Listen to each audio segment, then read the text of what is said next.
8 horas da manhã, estamos de volta com o Manhã no Ar. Lembrando você que você tem um canal de informação ou de comunicação direto com a nossa equipe. É o 992912167. O telefone está aí no seu vídeo. WhatsApp, só pelo WhatsApp. Manda a tua mensagem, a tua saudação, inclusive.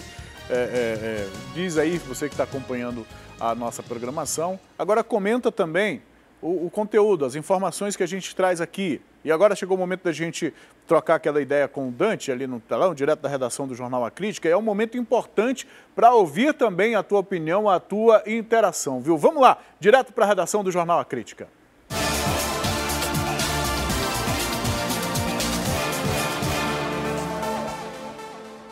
Dante, bom dia mais uma vez para você, meu amigo. Bom dia, Manuel. O nosso telespectador já está acostumado a ouvir aqui esse momento aqui que a gente traz, os assuntos que estão acontecendo lá em Brasília, dessa vez lá no Supremo, né? O Supremo que está decidindo, já decidiu uma parte, vai decidir outra. Para as pessoas de casa terem uma ideia do que a gente vai falar, o Supremo está decidindo em relação à participação de delatores, de criminosos julgados, mas que ao longo do processo decidem colaborar com as investigações, decidem delatar, como a gente tem ouvido muito na mídia. E aí ele passa então, abre o bico mesmo, abre o jogo, é o X9 da parada.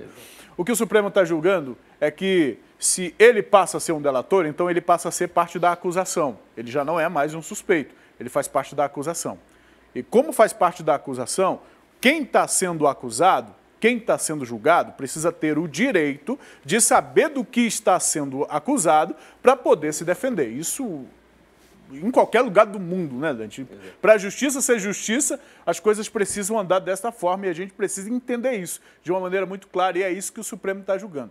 Acontece, meus amigos, que isso não estava organizado nos nossos trâmites, até porque a colaboração premiada é um evento novo, é um fenômeno novo no nosso ordenamento jurídico ou na maneira da justiça fazer as coisas aqui no Brasil.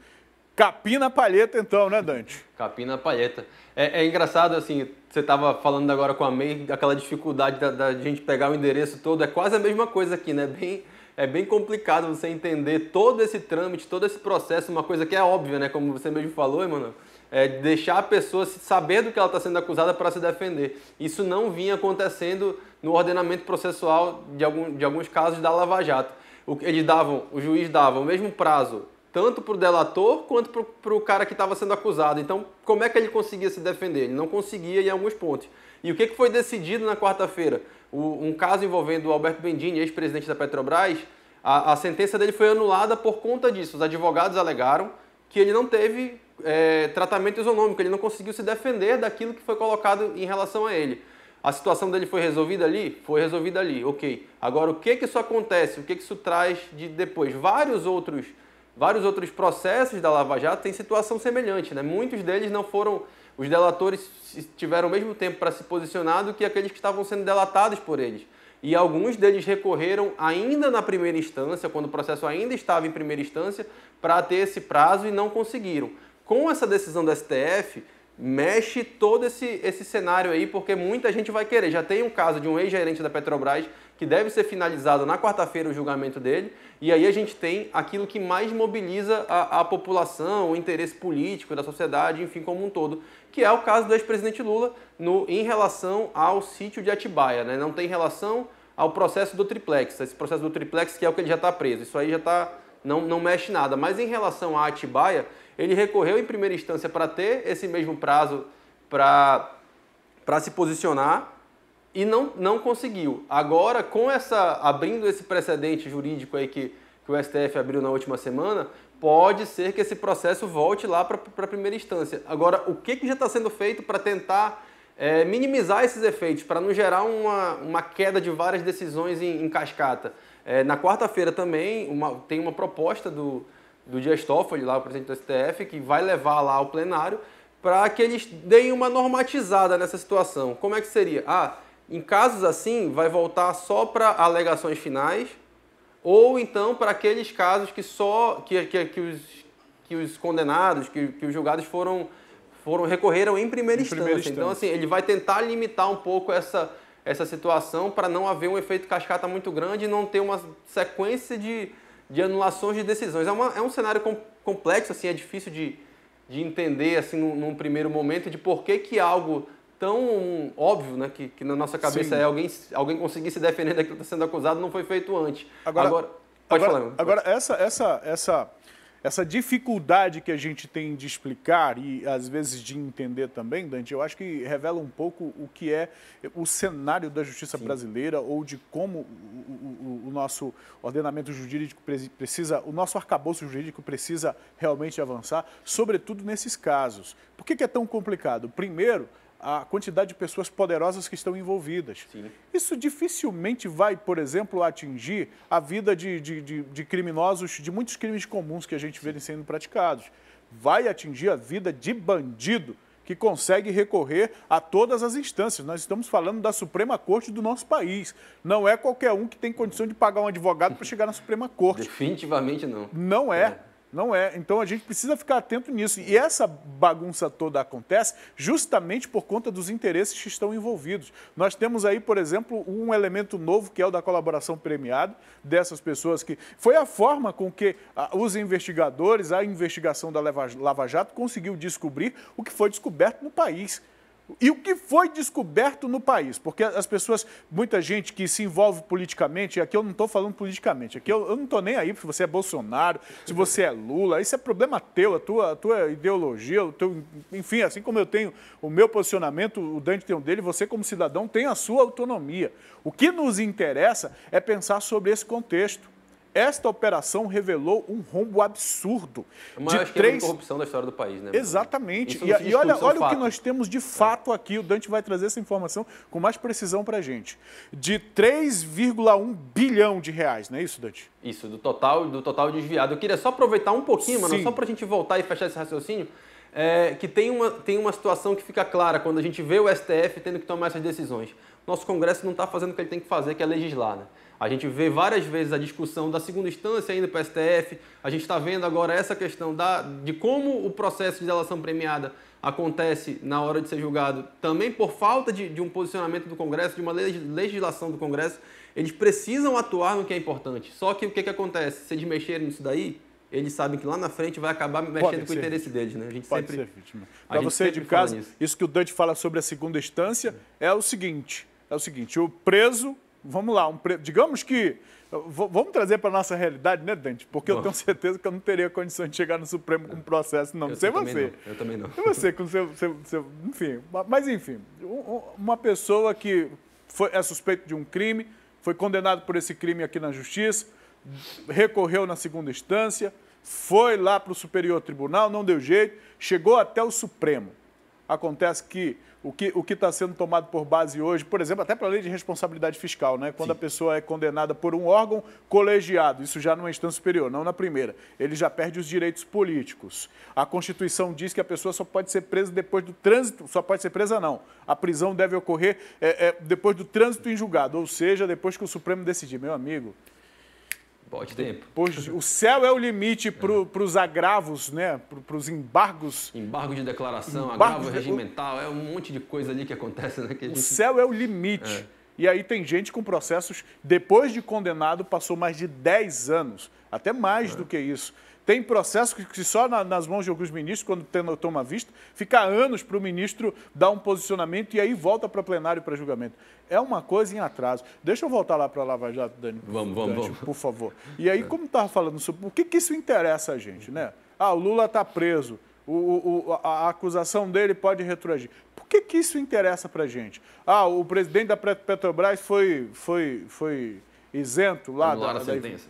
O processo contra ele caiu e agora os outros estão na mesma situação porque não é vinculante, mas é um precedente, como o Dante falou. Sim. O que vale para um, vale para os outros. Se a Suprema Corte do Brasil libera um preso por determinado aspecto, ela tem que liberar os outros.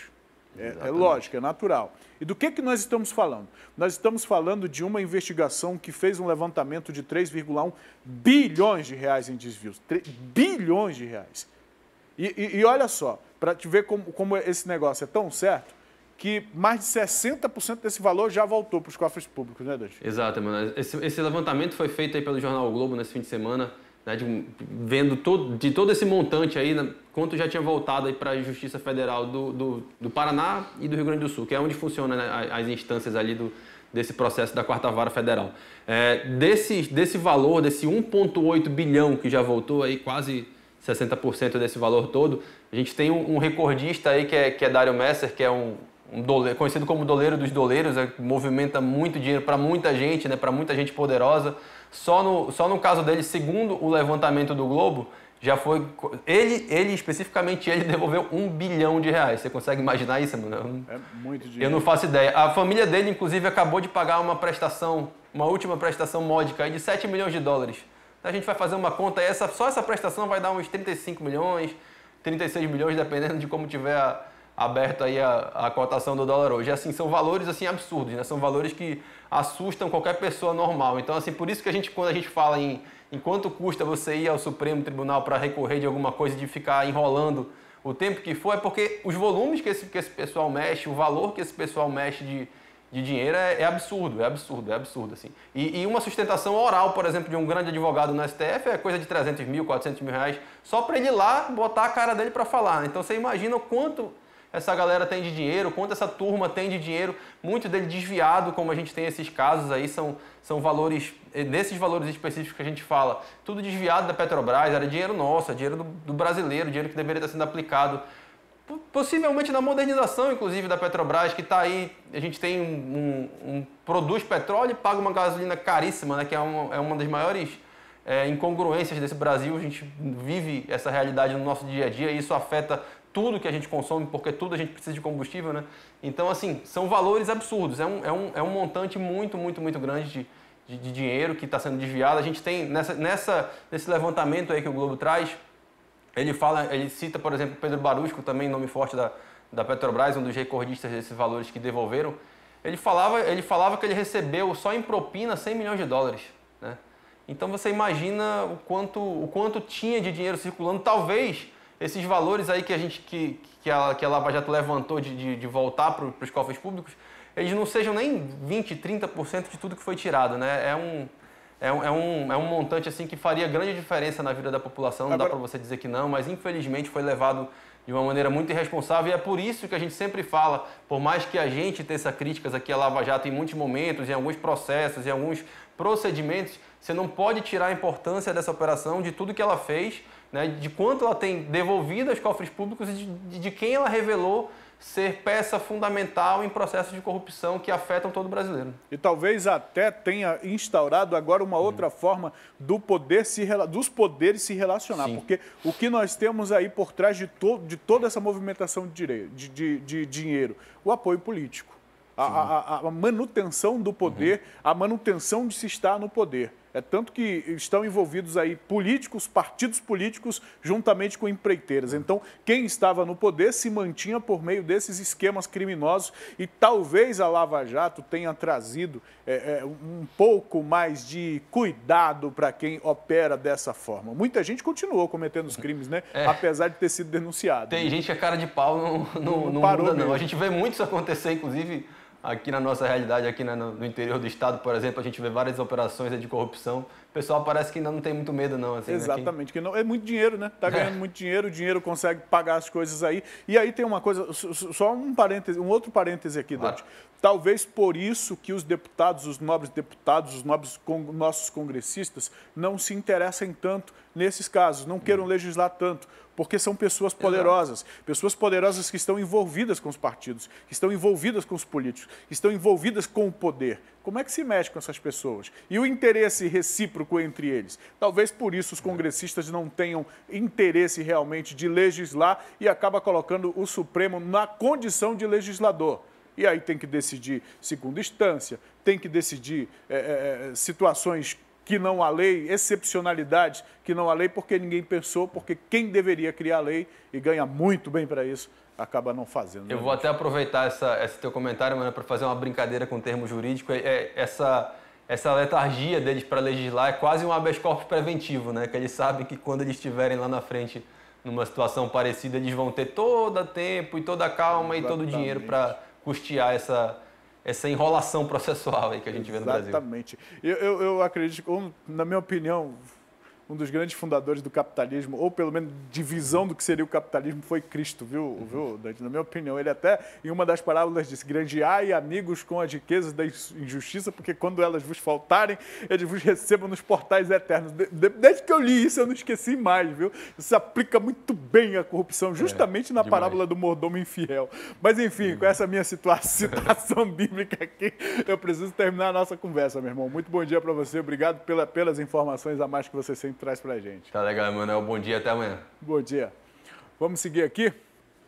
Olha, uma equipe formada por atletas de 3 países sul-americanos está sendo uma das atrações na categoria principal do Peladão 2019. Vamos saber mais? Agora na reportagem da Paula Araújo e do Ivonei Oliveira. Como estão? Tudo bem? São idiomas, histórias, tradições e países diferentes, mas a vontade de fazer bonito em campo é a mesma. Carlos é venezuelano, barbeiro e técnico do Legends Barbearia Futebol Clube. Ele chegou em Manaus em julho de 2018 e só no país vizinho tem mais de 10 anos de atuação no futebol, treinando adultos e crianças. Lá na Venezuela tinha meu time também, na Venezuela. Aí fiquei 5 vezes campeão. É um torneio novato mesmo, amateur. E foi tudo bom também lá. A esposa, Angélica Cameron, chegou em Manaus 4 meses após a vinda de Carlos. Ela fala da importância de apoiar o marido e vê no esporte uma oportunidade de crescimento na cidade. É muito porque aqui ele vai ficar crescendo mais, né, no futebol. Eu devo apoiar ele em tudo, né? E eu também gosto de futebol.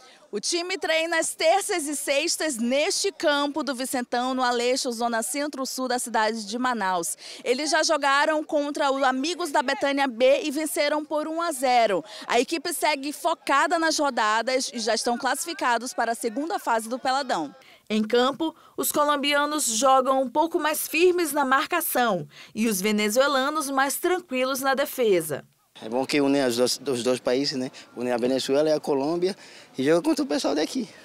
Tem brasileiro também no time, né? Tem brasileiro, tem 1, 2 brasileiros. O time é estreante no Peladão e a rainha também. Foi um processo meio longo, né? A gente virou amigo e tudo mais. E eles quiseram, né, participar do Peladão esse ano. Fiquei muito feliz, né? É um cargo bem importante representar o time sendo rainha, né, do Peladão.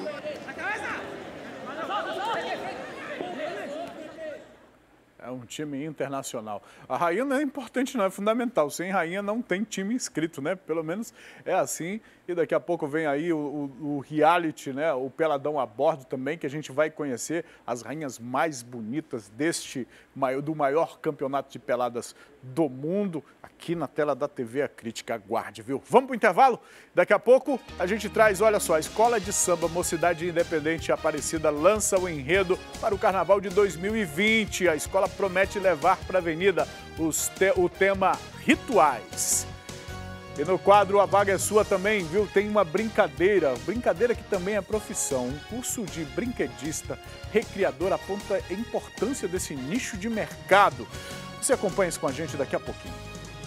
Você que é empresário, você que é empreendedor, justamente nesse viés de organizar um espaço kids, um espaço voltado para esse público infantil, não pense 2 vezes.